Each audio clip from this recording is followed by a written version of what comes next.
The next Battlefield game has officially been revealed, and with it we got new alpha gameplay showcasing what's to come. Over on the official Battlefield channels, including YouTube and X, a new video titled Introducing Battlefield Labs just dropped. Along with the video, they updated their profile picture and banner, signaling the start of a new chapter for the franchise, and hopefully the game's release later this year. In the video, the newly renamed Battlefield Studios, which now include DICE, Criterion, Motive and Ripple Effects, goes into detail about the future of the Battlefield franchise.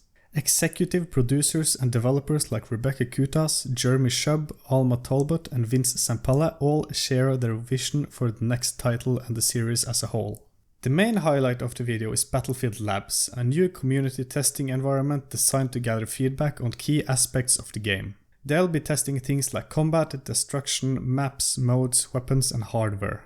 The idea, as David Sirlin explains, compared to other re-releases, is that they're starting these tests before the game launches and with a much broader scope of content than ever before. While this might sound promising, I can't help but feel a little skeptical. For example, testing during the development of the game isn't new. It's something that's always happened behind the scenes with earlier titles.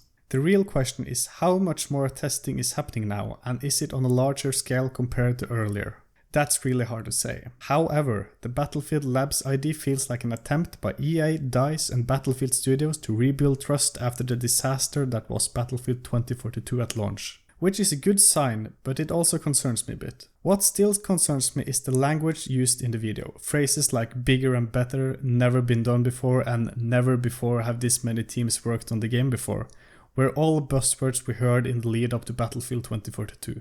We all remember how that game launched, and I think it's important for us as a community and as fans to approach this with caution, especially when those same phrases are being used again. Now maybe I'm wrong, and I really hope I am, but after what happened with 2042, we can't let our guard down too easily. On top of that, the video ends with the iconic Battlefield 3 theme laid over the new pre-alpha footage, and it's clearly designed to stir up those fond memories of the franchise's golden years.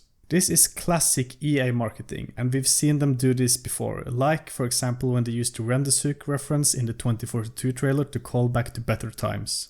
It's smart, but I also feel like it's a little manipulative if the final product doesn't live up to expectations.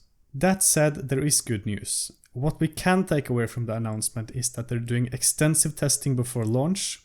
It's a step in the right direction, and it shows that Battlefield Studios is paying attention to the community feedback. The setting looks promising and the pre-alpha gameplay shows potential. If they get it right, this next Battlefield could be great. But the key here will be whether they can deliver on all the promises and if they actually can avoid the same issues and problems that plagued the latest games in the series. So while I'm really excited about this announcement, we have to stay analytical. We can't afford to let EA and DICE off the hook this time around. If they want to regain the trust of the community, they need to follow through on their promises, not just talk about them. Let's stay hopeful, but also cautious, and cross our fingers that this Battlefield really lives up to the eventual hype. If you enjoyed this breakdown, make sure to leave a like and subscribe for more updates as we follow the journey of the next Battlefield.